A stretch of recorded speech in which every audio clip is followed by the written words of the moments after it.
सभी दोस्तों को नमस्कार। स्वागत करता हूं आपका अपने इस चैनल गॉड ऑनलाइन क्लासेस में। दोस्तों, जैसे कि हम जुलाई 2023 के लिए सीटेट परीक्षा की तैयारी कर रहे हैं दोस्तों, और लगातार आप लोगों के सामने मैं वीडियोस लेकर आता रहता हूं। इस वीडियोस में मैं विशेषकर जो भक्ति आंदोलन जो चले थे दोस्तों मध्यकालीन भारत में, मध्यकालीन इतिहास के अंतर्गत, इससे रिलेटेड क्वेश्चन जो आप लोगों के सामने आते हैं दोस्तों, यहाँ से 2 या 3 क्वेश्चन आप लोगों के सामने जरूर आएंगे दोस्तों। और ये क्वेश्चन आप लोगों को एग्जाम में जरूर मिल के पत्थर साबित होंगे, क्योंकि यहाँ से क्वेश्चन बनते ही बनते हैं दोस्तों। तो सामाजिक अध्ययन के अंतर्गत भक्ति आंदोलन पर आज मैं विशेष चर्चा करने वाला हूँ। लगभग 30 क्वेश्चन आप लोगों के लिए इंपॉर्टेंट क्वेश्चन लेकर के आया हूँ दोस्तों। आप लोगों से एक छोटा सा अनुरोध यही रहेगा कि अगर आपने अभी तक चैनल को सब्सक्राइब नहीं किया है दोस्तों, तो चैनल को जरूर सब्सक्राइब कर लीजिएगा। और आने वाली अपकमिंग जो वीडियोज होंगी, जो महत्वपूर्ण प्रश्नों की जो श्रृंखला होगी, उसमें भी आप अपना भागीदारी बनाइए और अपना फ्यूचर सिक्योर करने की कोशिश कीजिएगा दोस्तों। तो बढ़ते हैं आज के पहले क्वेश्चन की ओर। पहला क्वेश्चन जैसा कि हम देख पा रहे हैं, महाराष्ट्र में भक्ति संप्रदाय निम्नलिखित में से किसकी शिक्षाओं द्वारा फैला था। तो महाराष्ट्र की अगर बात करें, बहुत बार पूछा जाता है मराठी जो भक्ति साधना जो स्टार्ट हुई थी, तो महाराष्ट्र में भक्ति संप्रदाय निम्नलिखित में से किसकी शिक्षाओं के द्वारा फैला था। यहाँ पर ऑप्शन आ रहा है संत तुकाराम, संत ज्ञानेश्वर, समर्थ गुरु रामदास, चैतन्य महाप्रभु। तो याद रखेंगे दोस्तों, महाराष्ट्र में जो भक्ति संप्रदाय जो फैला था वो संत ज्ञानेश्वर के द्वारा फैलाया गया था। इन्होंने ज्ञानेश्वरी करके एक श्रीमद् भागवत गीता पर एक भाष्य लिखा था अपना, जो कि ज्ञानेश्वरी नाम से था मराठी भाषा में। तो महाराष्ट्र में भक्ति संप्रदाय की शिक्षाओं को फैलाया गया था संत ज्ञानेश्वर के द्वारा। बहुत बार पूछ लिया जाता है दोस्तों, इंपॉर्टेंट है, अपने माइंड में रख लीजिएगा। नेक्स्ट क्वेश्चन पे चलते हैं। कबीर के गुरु कौन थे, ये भी बहुत बार पूछ लिया जाता है। संत कबीर का नाम आप लोगों ने सुना होगा। यहाँ पर ऑप्शन है रामानुज, रामानंद, बल्लभाचार्य, नामदेव। तो कई बार कंफ्यूजन हो जाता है दोस्तों, तो याद रखेंगे कबीर के जो गुरु थे वो रामानंद थे दोस्तों। ठीक है, कबीर के गुरु कौन थे?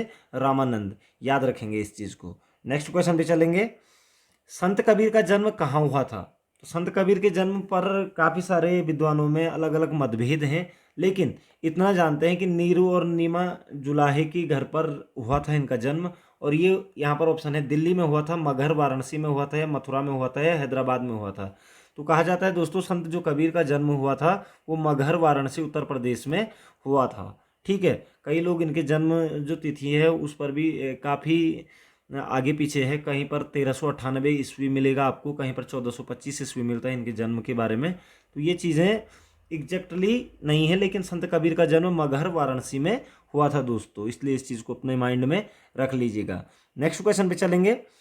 चैतन्य महाप्रभु किस संप्रदाय से जुड़े थे। तो चैतन्य महाप्रभु, आपने चैतन्य महाप्रभु का नाम सुना होगा, बंगाल से थे ये दोस्तों। तो चैतन्य महाप्रभु किस संप्रदाय से जुड़े थे, बहुत बार पूछा जाता है। श्री संप्रदाय, वारकीय संप्रदाय, गौड़ीय संप्रदाय, या इनमें से कोई नहीं। तो याद रखिएगा दोस्तों, चैतन्य महाप्रभु गौड़ीय संप्रदाय से जुड़े हुए थे दोस्तों। ठीक है, गौड़ीय संप्रदाय, चैतन्य महाप्रभु जुड़े हुए थे गौड़ीय संप्रदाय से दोस्तों। नेक्स्ट क्वेश्चन पे चलते हैं दोस्तों। पुष्टि मार्ग के दर्शन की स्थापना किसने की। तो पुष्टि मार्ग के दर्शन की स्थापना किसने की थी। यहाँ पर ऑप्शन है चैतन्य ने, नानक ने, सूरदास ने, या बल्लभाचार्य ने। तो याद रखेंगे दोस्तों, जो पुष्टि मार्ग की जो दर्शन की जो स्थापना की थी वो की थी आपका बल्लभाचार्य ने। पुष्टि मार्ग ये था कि दोस्तों, जो भी जीव यहाँ पर आता है, जो अपने आप को भगवान के हवाले कर देता है, तो भगवान उसकी रक्षा स्वयं ही करते हैं। तो पुष्टि मार्ग के दर्शन की स्थापना बल्लभाचार्य जी ने की थी। बाद में सूरदास और ये लोग भी इनसे जुड़े हुए थे दोस्तों। तो पुष्टि मार्ग की ये कह सकते हैं कि दर्शन की स्थापना किसने की थी, बल्लभाचार्य जी ने की थी दोस्तों, याद रखेंगे। नेक्स्ट क्वेश्चन पे चलते हैं। किस संत ने ईश्वर को अपने पास अनुभव करने के लिए नृत्य एवं गीतों को माध्यम बनाया, यानी कि नृत्य और कीर्तन को माध्यम बनाया था। किस संत ने ईश्वर को अपने पास अनुभव करने के लिए। तो यहाँ पर ऑप्शन है शंकरदेव, चंडीदास, ज्ञानदेव, या चैतन्य महाप्रभु। तो पुष्टि मार्ग के जो संस्थापक थे, ये कह सकते हैं गौड़ीय जो संप्रदाय के जो हमारे संस्थापक थे चैतन्य महाप्रभु। ठीक है, चैतन्य महाप्रभु ने सर्वप्रथम प्रभु को अपने अंदर अनुभव करने के लिए ये कह सकते हैं कि नृत्य और गीतों या कीर्तनों का माध्यम बनाया था दोस्तों। चैतन्य महाप्रभु ने बनाया था, नृत्य और गीतों को माध्यम बनाया था ईश्वर को अपने पास अनुभव करने के लिए। ठीक है, तो ये चीज़ आप लोग क्लियर अपने माइंड में रख लेंगे। नेक्स्ट क्वेश्चन पे चलते हैं। गीत गोविंद के रचयिता हैं। ये सबसे ज़्यादा इंपॉर्टेंट क्वेश्चन भी है और कॉमन क्वेश्चन भी है और सबको पता भी रहता है इसका आंसर। तो गीत गोविंद के रचयिता यहाँ पर बाण भट्ट, जयदेव, सूरदास या चैतन्य। ठीक है, तो याद रखेंगे दोस्तों, जो गीत गोविंद लिखी है वो जयदेव द्वारा लिखी गई है। इसमें राधा कृष्ण और गोपियों का बारे में लिखा है गीत गोविंद में। ठीक है दोस्तों, तो याद रखेंगे गीत गोविंद जयदेव की कृति है दोस्तों। नेक्स्ट क्वेश्चन पे चलेंगे। भक्ति आंदोलन के दौरान असम में किसने इस आंदोलन का प्रतिनिधित्व किया था? तो भक्ति आंदोलन के दौरान असम में जो भक्ति आंदोलन का प्रतिनिधित्व था वो किसने किया था? यहाँ पर ऑप्शन है शंकरदेव, तुकाराम, नरसिंह मेहता, इनमें से कोई नहीं। तो याद रखेंगे दोस्तों, भक्ति आंदोलन के दौरान असम में जो आंदोलन का प्रतिनिधित्व किया था वो किया था आपका शंकरदेव ने। असम में किसने प्रतिनिधित्व किया था? शंकरदेव ने किया था। और महाराष्ट्र में किसने किया था? ज्ञानेश्वर ने। ठीक है, तो इस तरीके से क्वेश्चनों को ज़्यादा अपने माइंड में रखना है ताकि वहाँ पर कन्फ्यूजन ना हो। असम में शंकरदेव ने किया था और ज्ञानेश्वर ने आपका मथुरा में महाराष्ट्र में किया था, मराठी में। ठीक है, तो नेक्स्ट क्वेश्चन पे चलते हैं। गुरु नानक का धर्म उपदेश था। आपको पता है सिख धर्म के प्रवर्तक आपके गुरु नानक देव जी थे। तो गुरु नानक का धर्म उपदेश है मानव बंधुत्व का, सिखों को लड़ाकू संगठन बनाने का, धर्म के रूप में सिखत्व का, या सिखों की एकता का। तो याद रखेंगे दोस्तों, जो गुरु नानक का जो धर्म उपदेश था वो मानव बंधुत्व का था। ठीक है, मानव बंधुत्व का था। 1469 ईस्वी में तलवंडी नामक स्थान पर इनका जन्म हुआ था गुरु नानक का, और इन्होंने सिख धर्म की क्या करी थी? स्थापना करी थी दोस्तों। और मानव बंधुत्व का इनका उपदेश था दोस्तों। ठीक है, तो गुरु नानक का धर्म उपदेश था मानव बंधुत्व का दोस्तों। नेक्स्ट क्वेश्चन पे चलेंगे। भक्ति को दार्शनिक आधार प्रदान करने वाले प्रथम आचार्य थे। तो भक्ति को दार्शनिक आधार प्रदान करने वाले प्रथम आचार्य कौन थे? ठीक है, यहाँ पर है रामानुज आचार्य, शंकराचार्य, मध्वाचार्य, वल्लभाचार्य। तो देखिए दोस्तों, भक्ति को दार्शनिक आधार प्रदान करने वाले जो प्रथम आचार्य थे वो रामानुज आचार्य थे दोस्तों। ठीक है, रामानुज आचार्य दक्षिण भारत में एक वैष्णव संप्रदाय से जुड़े हुए थे। तो रामानुज आचार्य भक्ति को दार्शनिक आधार प्रदान करने वाले प्रथम आचार्य भी माने जाते हैं दोस्तों। ठीक है, बहुत बार पूछ लिया जाता है। नेक्स्ट क्वेश्चन पे चलते हैं। महापुरुषीय धर्म एक शरण संप्रदाय के संस्थापक थे। ठीक है, तो महापुरुषीय धर्म एक शरण संप्रदाय के संस्थापक कौन थे? यहाँ पर है रामानुज आचार्य, वल्लभ आचार्य, चैतन्य महाप्रभु, ये शंकरदेव। तो याद रखेंगे दोस्तों, महापुरुषीय धर्म एक शरण संप्रदाय के जो संस्थापक थे वो थे आपके शंकर देव, जो कि असम में जिन्होंने ये कह सकते हैं कि जो हमारी ये योग साधना और इन चीज़ों को बढ़ाया था। तो शंकर देव को महापुरुषीय धर्म के संस्थापक के रूप में भी जाना जाता है दोस्तों। नेक्स्ट क्वेश्चन पे चलेंगे दोस्तों। सभी भक्त संतों के मध्य एक समान विशेषता थी कि उन्होंने, तो सभी जो भक्त संत थे उनके मध्य एक समान विशेषता क्या थी? कि उन्होंने अपनी वाणी को उसी भाषा में लिखा जिसे उनके भक्त समझते थे, पुरोहित वर्ग की सत्ता को नकारा, स्त्रियों को मंदिर जाने को प्रोत्साहित किया, मूर्ति पूजा को प्रोत्साहित किया।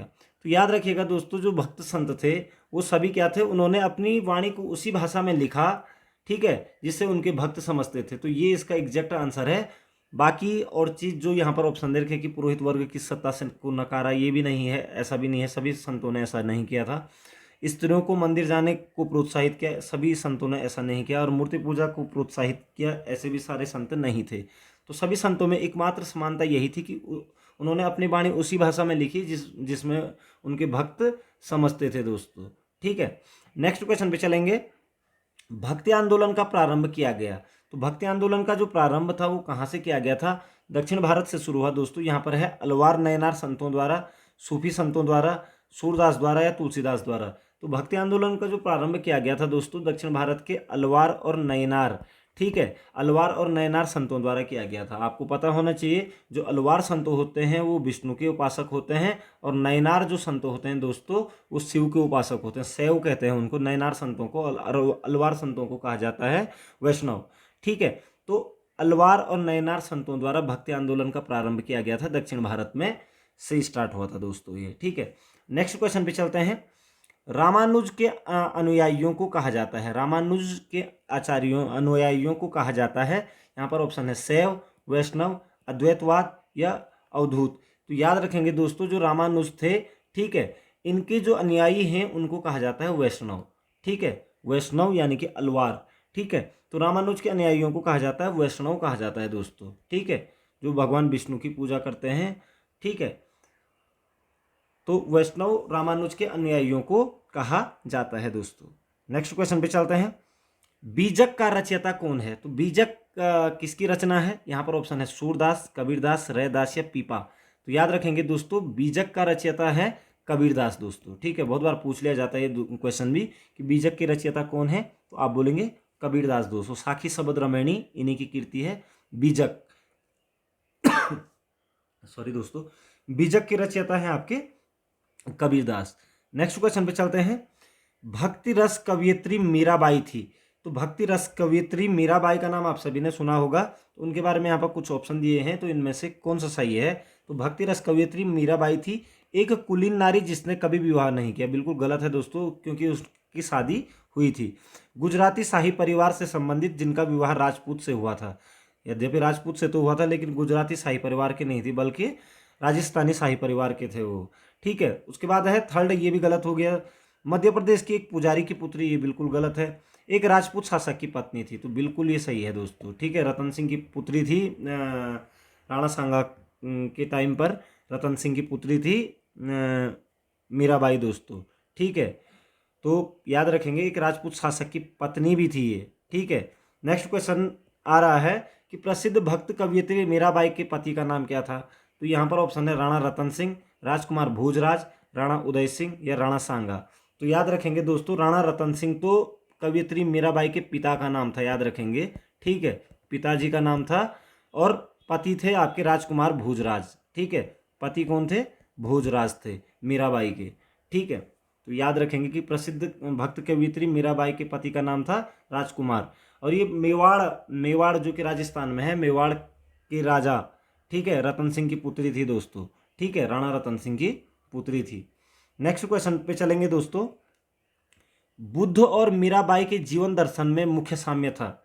बुद्ध और मीराबाई के जीवन दर्शन में मुख्य साम्य क्या था? यहाँ पर है अहिंसा व्रत का पालन, निर्वाण के लिए तपस्या, संसार दुखपूर्ण है, सत्य बोलना। तो संसार दुखपूर्ण है, अपने आप दुखपूर्ण है, ये इनके दोनों के जीवन दर्शन का क्या था?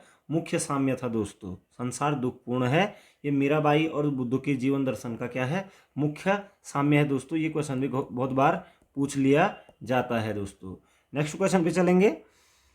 ब्रह्म सत्य है और जगत मिथ्या, भ्रम या माया, यह किसकी उक्ति है?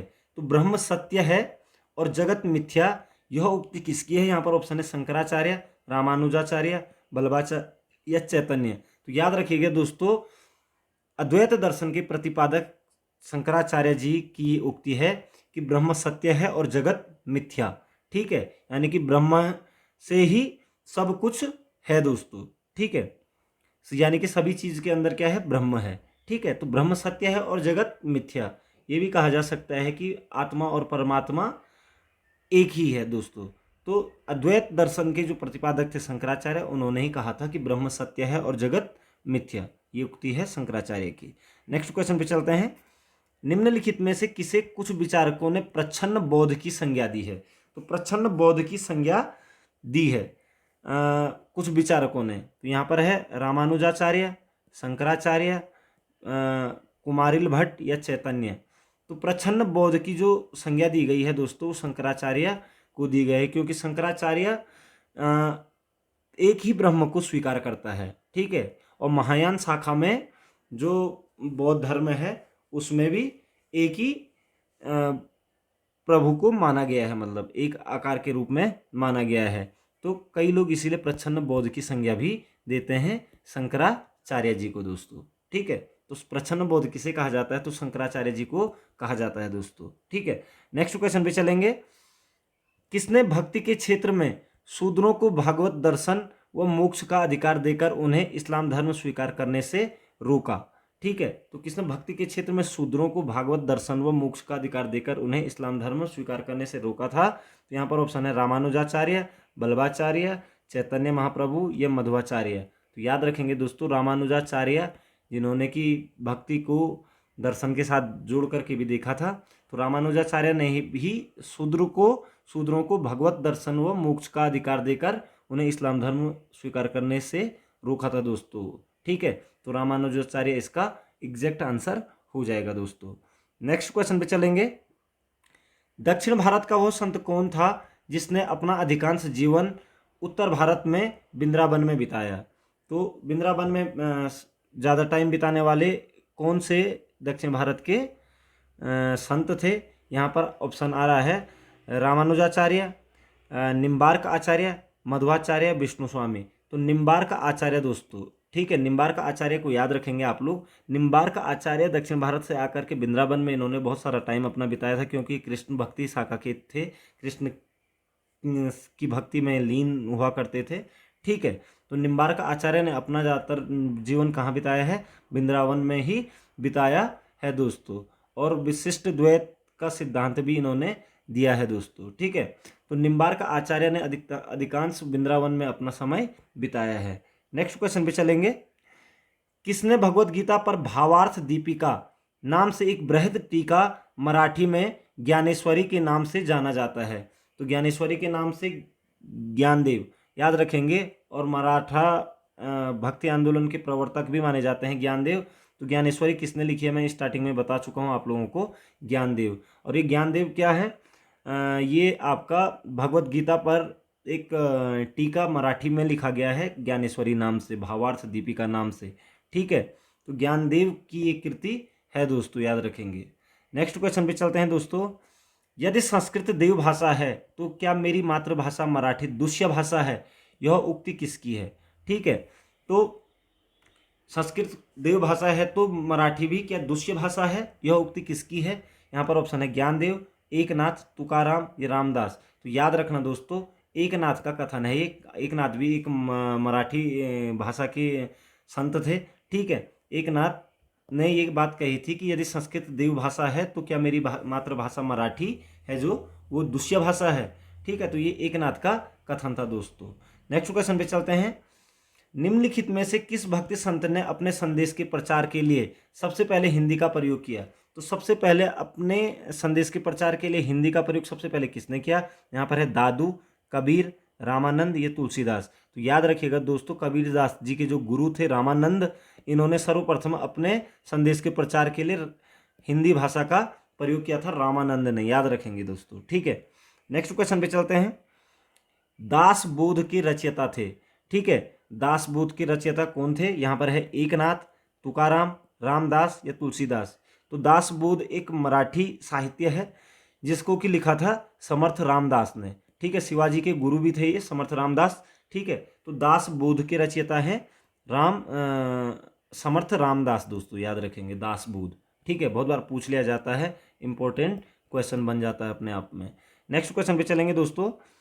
जाति पाति पूछे नहीं कोई, हरि को भजे सो हरि का होई, ये पंक्तियां किसकी हैं? तो दोस्तों, जाति पाति पूछे नहीं कोई, हरि को जो हरि का भजे सो हरि का होई, यहाँ पर ऑप्शन है रामानंद, कबीर, तुलसीदास या सूर। तो ये पंक्ति भी दोस्तों आपका रामानंद की है। ठीक है, रामानंद ने कहा कि जाति पाति पूछे नहीं कोई, यानी कि जात पात कोई नहीं पूछता है, जो भगवान को भजेगा वही भगवान का होएगा। तो ये पंक्तियां रामानंद की हैं दोस्तों। ठीक है, बहुत बार पूछ लिया जाता है क्वेश्चन भी। नेक्स्ट क्वेश्चन पे चलते हैं। आलसियों का मूल मंत्र अजगर करे न चाकरी, पंछी करे न काम का रचयिता है? ठीक है, तो आलसियों का जो मूल मंत्र है अजगर करे न चाकरी, पंछी करे न काम का रचयिता है, यहाँ पर ऑप्शन है दादू दयाल, मलुकदास, कबीर या तुलसी। तो याद रखिएगा दोस्तों, प्रसिद्ध कवि मलुकदास की है आलसियों का मूल मंत्र, जिसमें कि अजगर करे न चाकरी, पंछी करे न काम। इसके लेखक हैं, रचयिता हैं मलुकदास दोस्तों, याद रखेंगे। नेक्स्ट क्वेश्चन पे बढ़ते हैं।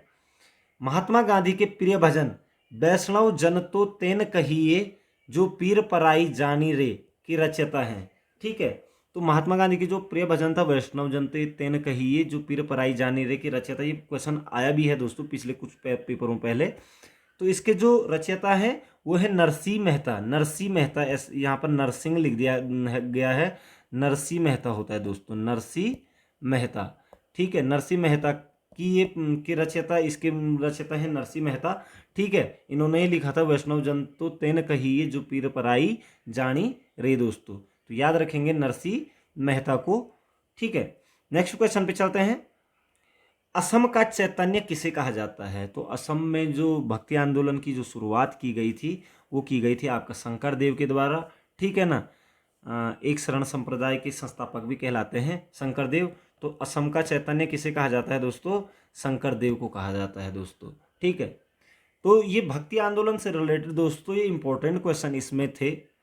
मैं ये नहीं कहता हूँ कि इनमें ये पर्याप्त हैं, लेकिन दोस्तों यहाँ से प्रश्न पूछे जाते हैं और आने वाले टाइम में आप लोगों को जरूर यहाँ से क्वेश्चन देखने को मिलेंगे और आप इस तरीके के क्वेश्चनों को पढ़ने का प्रयास करेंगे दोस्तों। तो टीईटी परीक्षा में यहाँ से क्वेश्चन जरूर आते हैं। इन्हीं शुभकामनाओं के साथ और अपेक्षाओं के साथ मिलते हैं नेक्स्ट वीडियो में। आपका समय शुभ हो, आपके उज्जवल भविष्य की कामना करता हूँ। जय हिंद, जय भारत।